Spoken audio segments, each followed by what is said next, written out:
L'Ajuntament de Vinaròs i l'Institut Valencià de la Vivenda han signat aquest dimarts un conveni pel qual l'IBVCA s'encarregarà de la gestió i desenvolupament urbanístic de la segona i tercera fase de l'Avinguda Joan 23, el primer sector de la qual es troba actualment en construcció.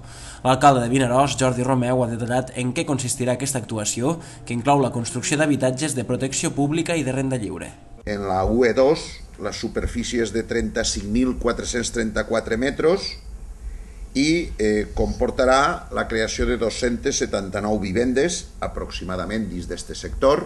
N'hi hauran de VPO i n'hi hauran de renta lliure, evidentment, el 50 i 50%, i en la UE3, en una superfície de 93.092 metres quadrats, n'hi hauran aproximadament 682 vivendes. D'altra banda, Romeu ha informat de la concessió per part de la Conselleria d'Immigració a l'Ajuntament de Vinaròs d'una subvenció de 22.758 euros per a posar en marxa una agència Amics a la localitat.